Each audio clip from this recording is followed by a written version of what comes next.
Suku Eskimo, atau yang lebih tepatnya disebut Inuit dan Yupik, adalah kelompok masyarakat adat yang mendiami wilayah Arktik, mulai dari Alaska, Kanada bagian utara, hingga Greenland dan sebagian Siberia Timur. Mereka adalah contoh nyata dari ketahanan manusia dalam menghadapi kondisi ekstrim, dengan budaya, bahasa, dan tradisi yang telah bertahan selama ribuan tahun di tengah dingin yang menggigit. Kata Eskimo berasal dari bahasa penduduk asli Algonquin yang berarti pemakan daging mentah. Namun, istilah ini kini dianggap kurang tepat dan bahkan menyinggung, sehingga masyarakat lebih memilih menyebut diri mereka dengan nama suku masing-masing, Inuit di Kanada dan Greenland, dan Yupik di Alaska dan Siberia. Secara etnis dan linguistik, mereka berasal dari migrasi Asia Timur ribuan tahun lalu yang kemudian berkembang menjadi komunitas mandiri dengan budaya yang unik. Salah satu hal yang paling menarik dari suku Eskimo adalah kemampuan mereka beradaptasi dengan lingkungan yang sangat keras.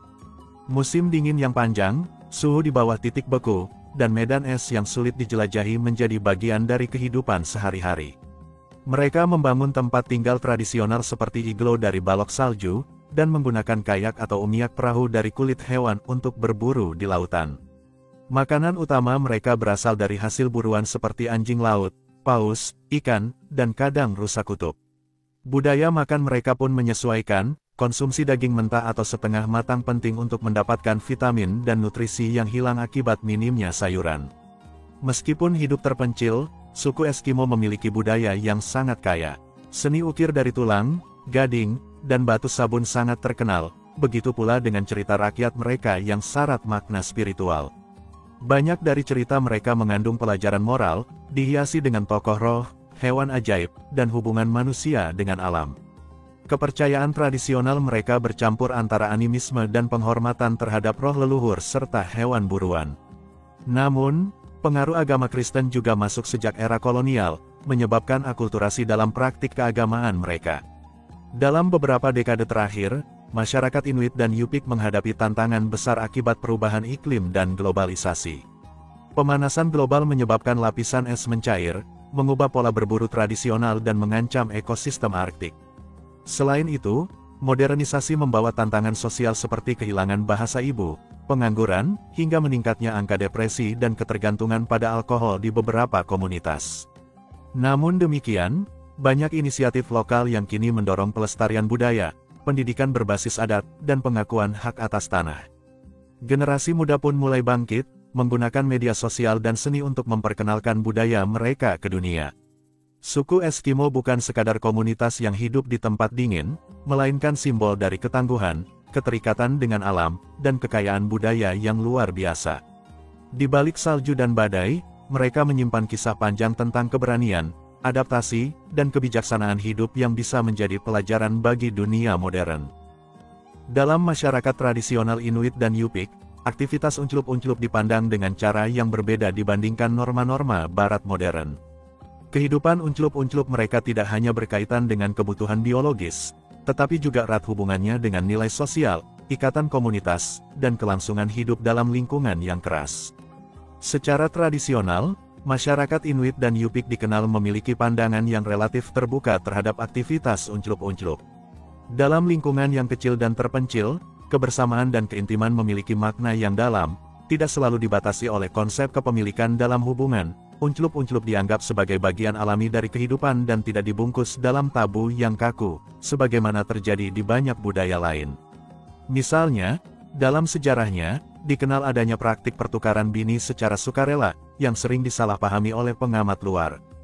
Praktik ini bukan semata-mata soal unclup-unclup, tetapi lebih sebagai bentuk mempererat ikatan antar keluarga atau sebagai bentuk penghormatan dan kepercayaan. Itu dilakukan atas dasar kesepakatan dan tanpa paksaan.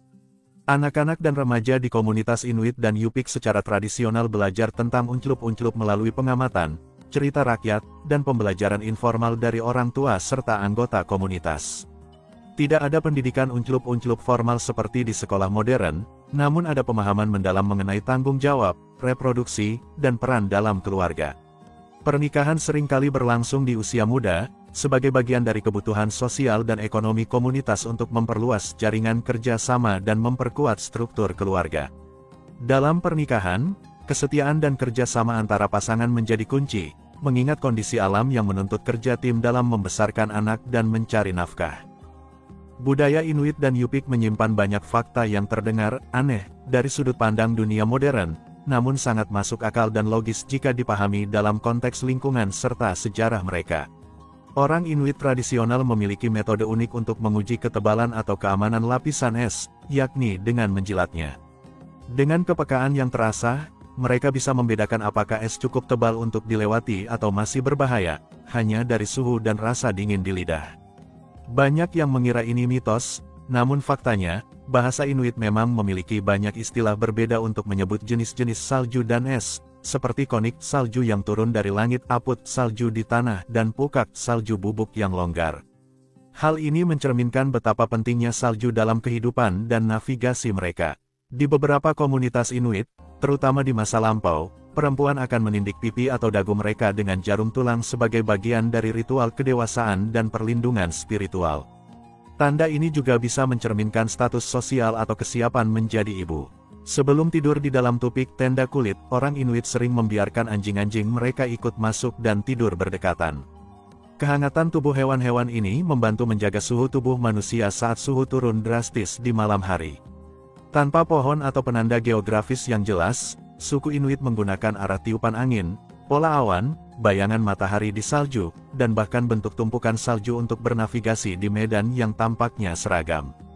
Mereka memiliki ingatan spasial luar biasa yang bisa menyaingi teknologi GPS. Dalam cerita tradisional dan praktik yang sangat langka, dan kini sudah ditinggalkan, ada kisah tentang lansia yang memilih untuk mengakhiri hidup secara sukarela saat merasa tak mampu lagi menyumbang pada komunitas, demi tidak menjadi beban di tengah musim dingin yang keras. Mereka kadang pergi sendirian ke alam terbuka sebagai bentuk penghormatan dan pengorbanan terakhir. Dalam budaya Inuit, terutama yang hidup nomaden, konsep kepemilikan pribadi sangat samar.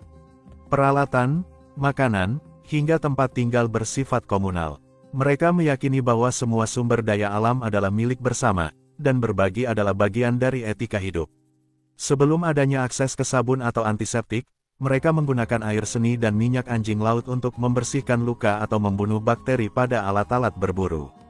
Kombinasi amonia dari urin dan sifat antibakteri alami dari minyak hewan membuatnya efektif dalam kondisi ekstrim. Suku Eskimo bukan sekadar manusia salju yang hidup di ujung dunia, melainkan komunitas dengan warisan budaya, ilmu lingkungan, dan filosofi hidup yang luar biasa. Fakta-fakta aneh ini justru menunjukkan betapa kaya, fleksibel, dan kreatifnya cara mereka memahami dan bertahan hidup di salah satu lingkungan paling keras di planet ini. Bagi masyarakat Inuit dan Yupik, kehidupan bukan hanya perjuangan bertahan hidup di tengah dingin. Di balik itu, tersimpan pandangan dunia, worldview, yang sangat dalam, terhubung erat dengan roh alam, siklus kehidupan, dan rasa hormat yang tinggi terhadap makhluk hidup.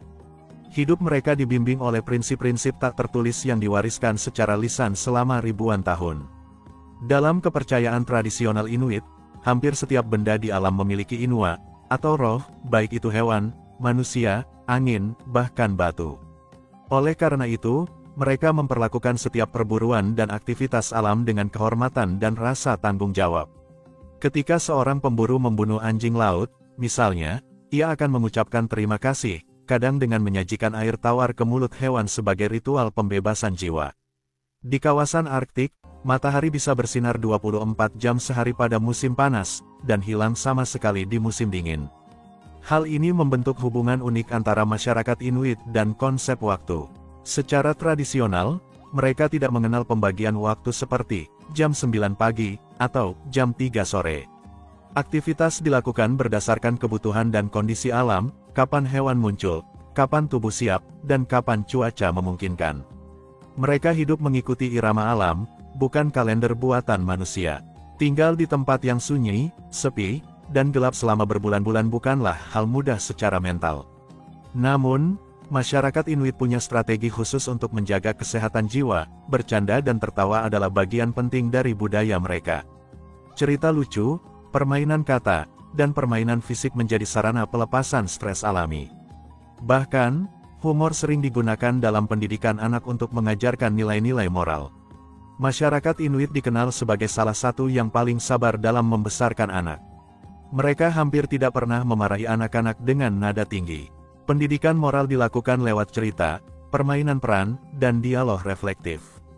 Misalnya, jika seorang anak memukul temannya, orang tua tidak langsung marah, tapi akan bertanya dengan nada lembut, apakah kamu ingin orang lain memperlakukanmu begitu juga? Filosofi mereka, anak belajar bukan dari hukuman, tapi dari pemahaman dan contoh nyata. Orang Inuit memandang tubuh mereka bukan sebagai sesuatu yang terpisah dari alam, tapi sebagai bagian darinya. Makanan yang mereka konsumsi, daging mentah, lemak, darah segar, bukan hanya untuk bertahan hidup, tapi dianggap menyatukan mereka dengan kekuatan hewan dan lingkungan sekitar. Mereka percaya bahwa dengan memakan hewan yang kuat, tubuh dan jiwa mereka akan diwarisi kekuatan dan ketahanan yang sama. Mimpi memainkan peran penting dalam kehidupan spiritual Inuit. Banyak yang percaya bahwa roh leluhur atau hewan penjaga hadir dalam mimpi untuk memberikan pesan atau peringatan. Hewan tertentu dianggap sebagai pelindung pribadi, misalnya, serigala sebagai lambang kebijaksanaan dan kekuatan, atau burung hantu sebagai pembawa pesan dari dunia roh. Ada juga kepercayaan bahwa dukun, saman, bisa berkomunikasi dengan makhluk roh melalui mimpi transendental. Budaya Inuit dan Yupik, walau hidup dalam kondisi ekstrim, justru menampilkan banyak nilai yang kini dicari oleh dunia modern, keselarasan dengan alam, kesederhanaan, empati dalam pengasuhan, serta spiritualitas yang menyatu dengan kehidupan sehari-hari. Di tengah dunia yang semakin cepat dan berisik, filosofi hidup masyarakat Eskimo mengingatkan kita bahwa kebijaksanaan sering tumbuh dalam keheningan dan keterhubungan dengan alam.